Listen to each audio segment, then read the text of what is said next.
Olá, Rádio Mateus 633, falando da cidade de Vila Velha para toda a internet.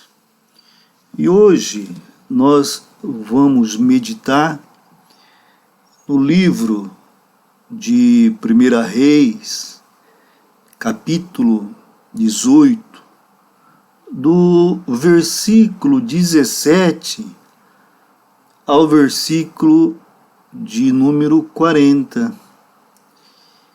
E vamos refletir em quem nós vamos servir, a quem nós devemos servir. 1 Reis, capítulo 18, do versículo 17 ao versículo 40. É texto bíblico. Quando viu Elias, disse-lhe: é você mesmo, perturbador de Israel. Acabe, né, irmãos? O rei mau, Acabe, rei de Israel, ele estava tendo um encontro com o profeta Elias. Por quê? Porque Elias havia feito uma oração a Deus e pedindo para que não chovesse em Israel durante 3 anos, e não chovia. E o rei Acabe então procurou Elias, né? Estava procurando Elias, mas Deus já havia falado para Elias para se encontrar com o rei Acabe, né? Então, nesse instante, quando o rei Acabe se encontra com o profeta Elias, ele faz esta afronta, essa pergunta, né? É você mesmo, perturbador de Israel? Uma acusação, né, irmãos? Acusando Israel, porque o povo de Israel estava perturbado, de verdade. Há 3 anos que não chovia, né? E o rei Acabe servia ao deus Baal, que era chamado Deus da tempestade, né? Como pode o rei servir ao Deus da tempestade e um profeta invocar o Deus, só que era o Deus verdadeiro, né? E não chover? Então o rei Acabe, ele estava se sentindo numa situação difícil, porque certamente a comunidade de Israel estava a ponto de partir para uma situação mais drástica, né? Então, quando ele encontra o profeta Elias, ele fala isso: olha, é você mesmo, profeta, é você mesmo, perturbador de Israel, né? Elias, ele respondeu. Elias deixou barato, não. Elias respondeu: não tenho perturbado Israel. Elias respondeu: mas você e a família do seu pai têm. Vocês abandonaram os mandamentos do Senhor. Olha, irmãos, abandonaram. Se eles abandonaram, Acabe, seu pai, sua família, é porque um dia já serviram. É porque um dia já serviram eles, então abandonaram, né? E o profeta fala então: mas é você e a família do seu pai que tem perturbado Israel. Vocês abandonaram os mandamentos do Senhor e passaram a servir os Balaíns, né? Os deuses, as imagens de Balaíns. 19. Elias falando ainda: agora convoque todo o povo de Israel para encontrar-se comigo no Monte Carmelo, e traga os 450 profetas de Baal. Quer dizer, o rei Acabe, ele tinha a sua igreja particular, né? Ele tinha o seu Deus particular, que era o Deus Baal, o Deus da tempestade, mas que não estava conseguindo fazer chover, né? E ele tinha os seus sacerdotes, em número de 450. né? Traga então os 450 profetas de Baal. E havia outros deuses, né? Aserá. E os 400 profetas de Aserá, que comem à mesa de Jezabel. Então, o texto fala que o rei Acabe tinha um Deus Baal. E Jezabel, que era sua esposa, que tinha outro Deus, que era Aserá. O Acabe, ele tinha 450 sacerdotes para o rei Baal. Rei com R minúsculo, viu, irmão? Deus com D minúsculo, né? E Jezabel tinha 400 profetas para Aserá, né? Para Deus Aserá, só com D minúsculo também, né? Então Elias fez essa provocação. Chama todo o povo de Israel no Monte Carmelo, mas traga também os seus sacerdotes do seu Deus. Acabe, então, convocou todo Israel e reuniu os profetas no Monte Carmelo, né?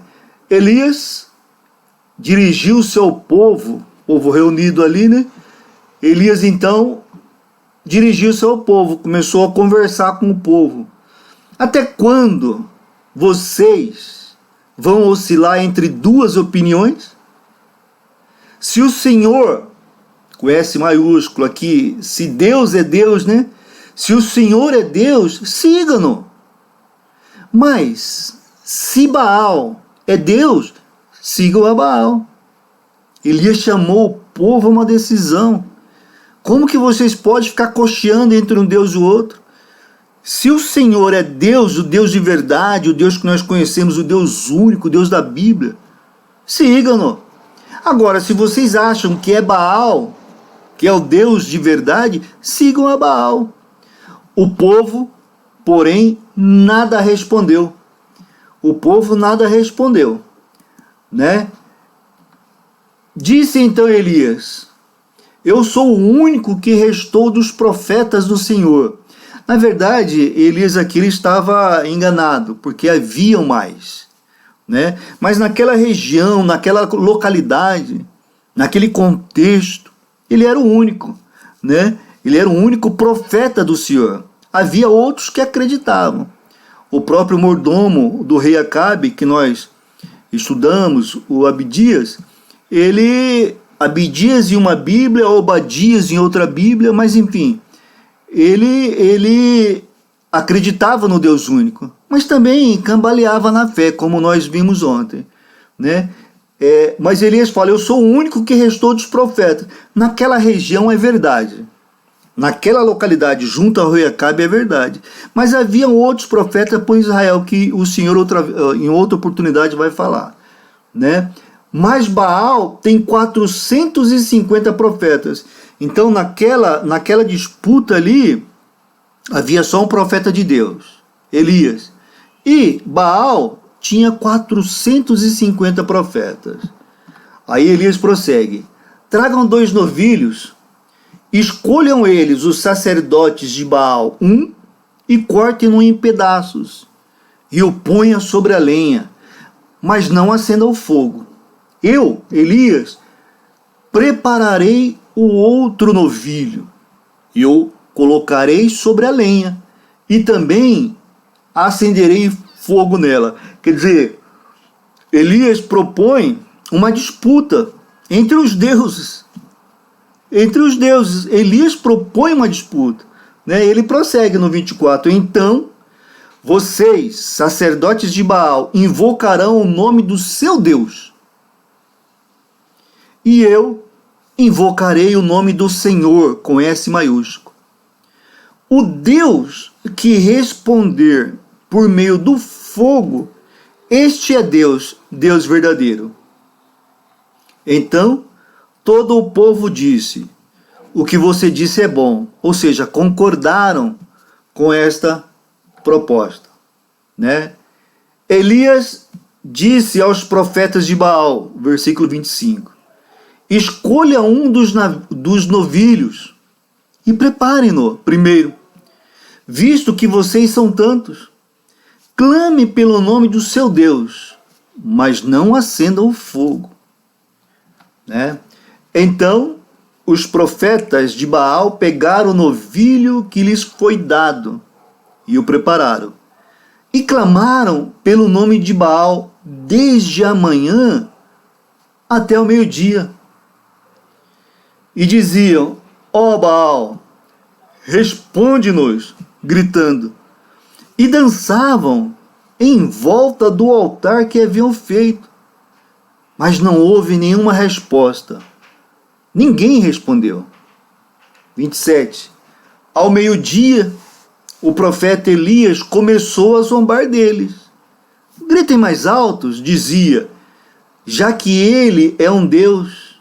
Quem sabe está meditando, ou ocupado, ou viajando. Talvez esteja dormindo e precise ser despertado. Versículo 28. Então, os profetas de Baal passaram a gritar ainda mais alto e a ferir-se com espadas e lanças, de acordo com o costume deles, até sangrarem. 29, versículo. Passou o meio-dia e eles continuaram profetizando em transe até a hora do sacrifício da tarde. Esse em transe aqui é muito importante, irmãos. É muito importante. É muito importante para a gente fazer uma correlação com o que nós vemos hoje em algumas igrejas, né? Então passou o meio-dia e eles, os profetas de Baal, continuaram profetizando em transe até a hora do sacrifício da tarde. Mas não houve resposta alguma. Ninguém respondeu.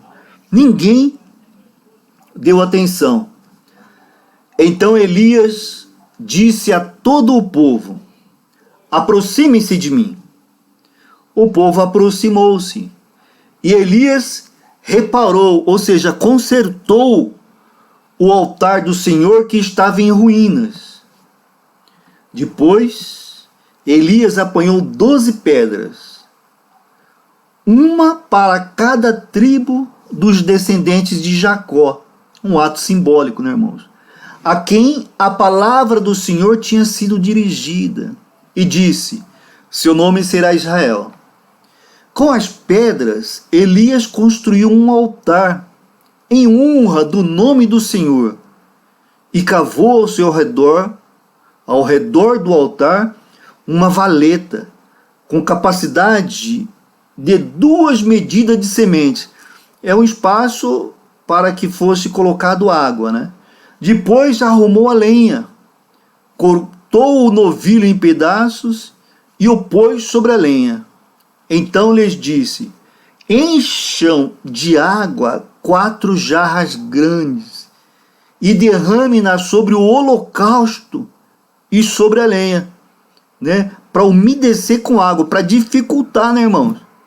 Para dificultar, para que se fosse tentar acender fogo, que não fosse de uma maneira divina, não acenderia. É possível acender uma lenha encharcada com água? É possível? Não, não é possível, é difícil. 34. Façam novamente, quer dizer, façam 2 vezes. Disse, e eles o fizeram de novo. Façam-no pela 3ª vez, quer dizer, ordenou e eles o fizeram pela 3ª vez. Encharcaram o holocausto de água 3 vezes. 35. A água escorria do altar, chegando a encher a valeta. A hora do sacrifício, o profeta Elias colocou-se à frente e orou. Ó Senhor, Deus de Abraão, Deus de Isaque e de Israel, que hoje fique conhecido que tu és Deus em Israel. Que hoje fique conhecido que tu és Deus em Israel. E que sou o teu servo. E que fiz todas estas coisas por tua ordem. Se entenderam, irmãos? Elias não pulou, Elias não sambou, Elias não entrou em transe. Elias fez uma oração confiante, mas uma oração clara, endereçada a Deus, reconhecendo que Deus é Deus, reconhecendo que Deus havia primeiro falado com Abraão, o pai da fé, e que Deus havia confirmado a promessa de Abraão para Isaque, e que Deus havia reconfirmado essa promessa para Israel ou Jacó. Então Elias, ele não entrou em transe, não precisou fazer nada de diferente senão uma conversa sincera, uma oração sincera com Deus. E que, em razão da postura, o que acontecesse ali, né, de uma ação positiva ou de uma ação negativa de Deus, quem estaria sendo envergonhado seria Deus. Porque se não houvesse o milagre, Elias é humano, Elias é um homem falho, mas o nome de Deus estaria na berlinda, seria questionado por aqueles pagãos. Então, o que fez Elias na oração? Elias reconheceu que Deus é Deus, reconheceu que Deus havia feito uma promessa, não é isso? E trouxe a Deus a confiança em Deus. Olha, o Senhor é Deus, o Senhor prometeu para Abraão, o Senhor prometeu para Isaque e prometeu para Jacó. É o nome do Senhor que está em jogo, né? Eu sou teu servo. Eu sou teu servo, né? E o que eu estou fazendo é simplesmente cumprir uma ordem do Senhor. Não é isso que fala o versículo 36? Olha, irmãos, o que acontece no versículo 37. Elias continua: responde-me, ó Senhor, responde-me, para que este povo saiba que tu, ó Senhor, és Deus, e que fazes o coração deles voltar para ti. Quer dizer, o povo estava com o coração em dúvida. Elias havia questionado isso no versículo 21. Mas Elias está dizendo aqui: olha, Senhor, através deste milagre, desta bênção, eles precisam ver esse milagre, creio eu. E isto vai fazer com que eles se voltem para ti. Isto vai fazer com que eles saiam da dúvida. Prosseguindo no versículo 38. Então, o fogo do Senhor caiu e queimou completamente o holocausto, a lenha, as pedras e o chão, e também secou totalmente a água na valeta. 39. Quando o povo viu isso, todos caíram prostrados e gritavam: o Senhor é Deus, o Senhor é Deus, o Senhor é Deus. Então Elias ordenou-lhes: prendam os profetas de Baal, não deixem nenhum escapar. Eles os prenderam e Elias os fez descer ao riacho de Quizon e lá os matou. Irmãos, é outro contexto, né? Outro contexto. Mas a ação divina é a mesma. A ação divina é a mesma. Esse exemplo bíblico, ele está aqui para nos orientar de que Deus é Deus.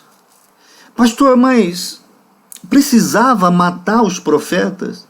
Então, irmãos, no Antigo Testamento, para aquela época, há uma palavra que diz que o profeta que profetizasse mentira seriam mortos. É claro que não se aplica nos dias de hoje. É evidente, a morte hoje, depois de Jesus Cristo, a morte que se aplica ao profeta que mente é a morte espiritual. Nada da vida daquele que profere mentiras, dizendo que está falando em nome de Deus, é uma morte espiritual.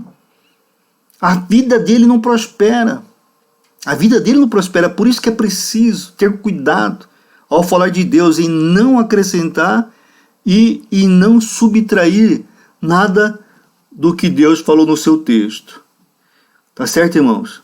Mas o importante dessa perícope é nós percebermos que havia uma dúvida, havia uma indecisão do povo de Israel, né?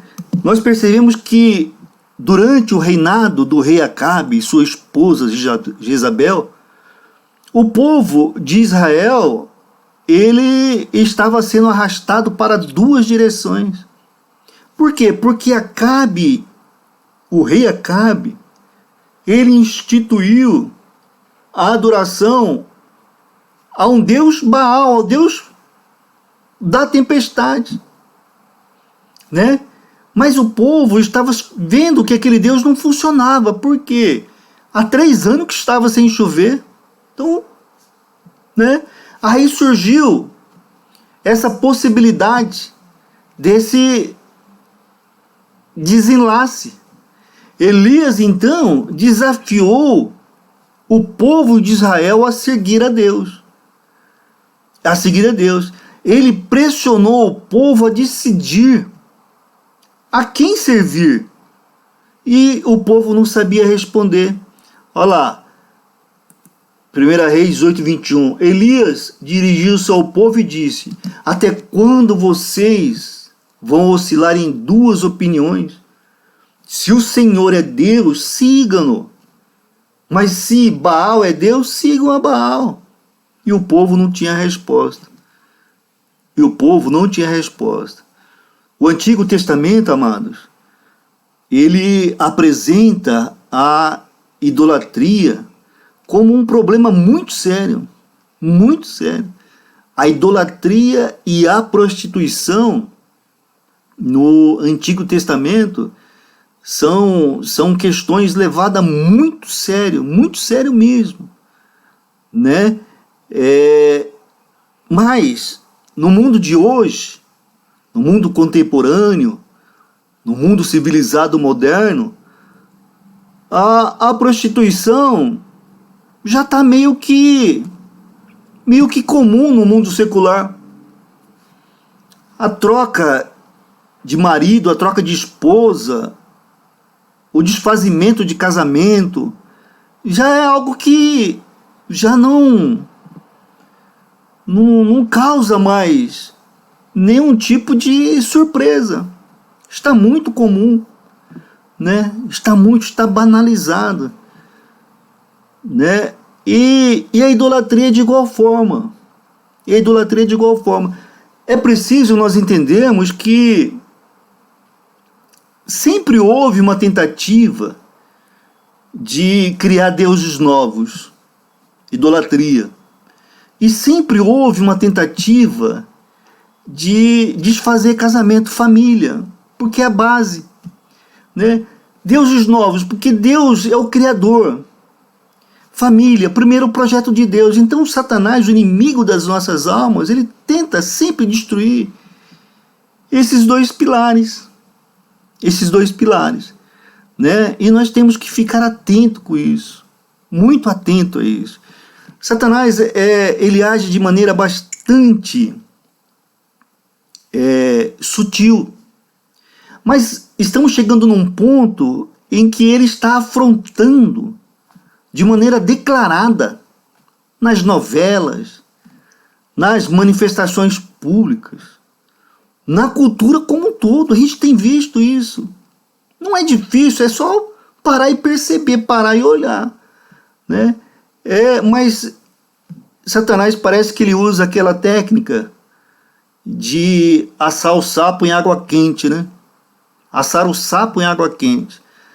Ele vai esquentando a água aos poucos. Quando o sapo vê, já foi, né? Talvez é o que esteja fazendo com a nossa sociedade. Vai mudando aos poucos, né? Uma frasezinha aqui, um posicionamento ali, uma novelazinha aqui, um livro ali. Quando vê, irmãos, os conceitos de família, o conceito de fidelidade são ultrapassados.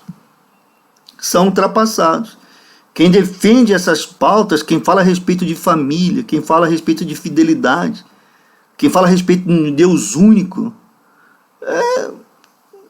está fora de moda. Está fora de moda. Então nós que acreditamos nisso, nós temos que tomar cuidado. Nós temos que tomar cuidado. Né? Mas nós percebemos que naquela época, né, nesse contexto, Deus nos deixou registrado isso, porque o povo ele sempre esteve em dúvida. Satanás ele só lança dúvidas. Satanás age na nossa mente e a estratégia maior é usar o se. Mas se Deus te ama, ele vai te dar isso. Mas se Deus te ama, ele vai fazer isso. Mas se, ele usa o se, que é para colocar dúvida em nosso coração, na nossa alma. Nós temos que ficar atento. Nós temos que ficar atento. Né? Na verdade, às vezes nós somos como aquele povo israelita. Nós somos como aquele povo israelita. Nós não sabemos a quem servir. Às vezes ficamos em dúvida. Quando alguma coisa ou alguém tem maior valor e prioridade para nós do que Cristo, isto é um ídolo moderno, irmãos. Quando tem algo, alguém, um lazer, que é mais prioritário ou tem mais valor para nós do que Cristo, isto é um ídolo moderno. E estamos tentando, nós cristãos, servir a dois senhores. Estamos exatamente como o povo de Israel. Ah, pastor, então eu não posso ter um lazer? Pode. O que você não pode é colocar o lazer como prioridade. Como prioridade. Ah, pastor, eu não posso ter alguém que eu amo, um filho, uma esposa, o pai, a mãe? Pode e deve. Só que eles não devem estar acima de Cristo. Não pode estar acima de Cristo. Não pode estar acima de Deus. Pastor, mas a minha mãe, ela me gerou, ela me pôs no mundo. Sim, irmãos, mas Deus criou tudo. Você não deve brigar com a sua mãe, você não deve brigar com o seu irmão, você não... Nada pela religião. Nada pela religião. Mas o seu amor por Cristo, ele deve vir em primeiro. Porque o seu amor por Cristo, se for amor de verdade, ele te capacita a amar sua mãe. A amar sua mãe. Não a ir contra Cristo. Não a ir contra a sua mãe.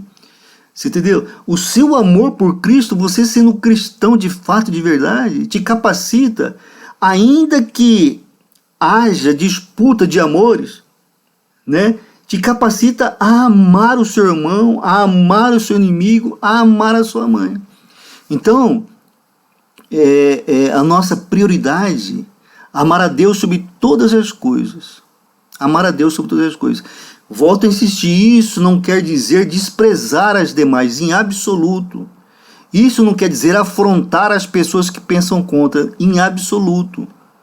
Isso não quer dizer parar o mundo, não, em absoluto, nada disso. Isso quer dizer que o nosso amor cristão, nós amamos a Cristo, nós amando a Cristo, vai nos capacitar a amar todos os demais. Então nós não podemos colocar nada como prioridade acima de Cristo.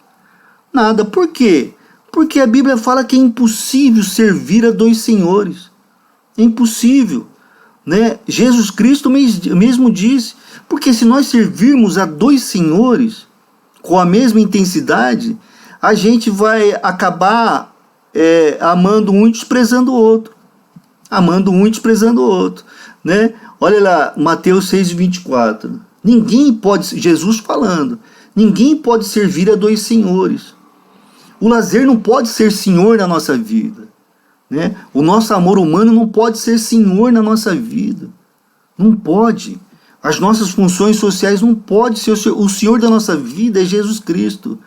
Porque este Senhor nos capacita a amar todos os demais setores da nossa vida. Ele fala, olha, pois odiará um e amará o outro. ou se dedicará a um e desprezará o outro. Vocês não podem servir a Deus e ao dinheiro, né? Simbolizando aqui como o mundo, né? Dinheiro como o mundo. É Jesus falando. Eu sei que Jesus às vezes fala algumas coisas que bate de frente, né? Que machuca, né? Mas se a gente não tiver entendimento, porque é tão simples. Amar a Cristo nos capacita a amar todo o restante sem peso, sem culpa, sem medo, né? Sem ganância. Agora, se você quer amar primeiro o dinheiro, que é da carne, isso vai te impedir de amar a Cristo. Vai te impedir de amar a Cristo. Mas se você amar a Cristo, o amor de Cristo vai te capacitar a conviver bem com o dinheiro. Tá entendendo? A conviver bem com o dinheiro, porque Cristo nos capacita a isso. Tá? Nós temos que entender que os presentes generosos de Deus, né, tais como os nossos parentes, os nossos entes queridos, os nossos bens materiais, casa boa, carro bom, iate, bicicleta, e os nossos bons empregos, né, os nossos bons empregos, nunca devem ser mais apreciados do que o doador de tudo isso, que é Cristo. Sabe? É amar a criação em vez do Criador. Não, nós temos que amar ao Criador, porque Ele vai nos acrescentar todas as coisas criadas. Mateus 6,33. Buscai primeiro o reino dos céus, buscai o reino de Cristo, e todas as demais coisas são acrescentadas. O inverso não funciona, irmão. O inverso não funciona. Ou seja, essas coisas, esses presentes generosos de Deus, não podem se transformar em um ídolo em nossa vida. Irmãos, a maneira como nós usamos o nosso tempo revela as prioridades do nosso coração, né? Uma parte, irmãos, de cada dia deve ser dedicada a Deus, né? Ou será que cada minuto da nossa existência está sendo consumida pelas exigências da vida, pelo dia a dia, pela correria? Será? Existe alguém, amados, ou algo em que nós confiamos mais do que em Deus? É uma pergunta importante. Será que existe alguém, uma pessoa, algo, um conhecimento, uma ciência, né, que nós confiamos mais do que em Deus? Temos que nos perguntar isso, porque às vezes vão desviando sem perceber. Né? Se por acaso surgir dúvida, é hora de nós colocarmos um fim a essa indecisão e entregar nossa vida completamente a Jesus Cristo. Confiança, fé, confiança, obediência, obedecer a Cristo. Então, quem que nós vamos servir? A quem nós vamos servir? As coisas do mundo são passageiras, Cristo é eterno. Nós temos que servir a Jesus Cristo. Vamos orar. Meu Deus, Pai, obrigado por essa palavra, por esse tempo, por esse texto maravilhoso, e que ele se faça verdade prática em nossa vida. Queremos pedir também por aqueles que sofrem no corpo, que o Senhor esteja restaurando a saúde física, dando a esse mais um tempo com qualidade, para que ele reconheça o Senhor como o Senhor na vida dele, mas que não seja conforme os nossos planos, mas os planos do Senhor. Abençoe também, ó Pai, aqueles que sofrem na alma. Restaura a alma, a confiança, a convicção, a certeza, Pai, de que o Senhor está no controle de tudo. Sabemos que Satanás ataca na nossa mente, que está na nossa alma. Portanto, nós pedimos, ó Pai, que o Senhor blinde a nossa alma, Senhor meu Deus, com palavras de promessas poderosas do Senhor, ó Pai, e que a confiança, que a esperança, que a fé seja cada dia renovada na nossa vida. Abençoe também a família, as igrejas, o governo, a sociedade como um todo, Pai, porque sabemos que Satanás ele tem desejo de destruir tudo isso, mas nós confiamos que o Senhor está no controle de tudo. Pai, nós oramos porque nós acreditamos, nós oramos porque nós cremos, por isso nós oramos no nome santo de Jesus Cristo. Amém e amém.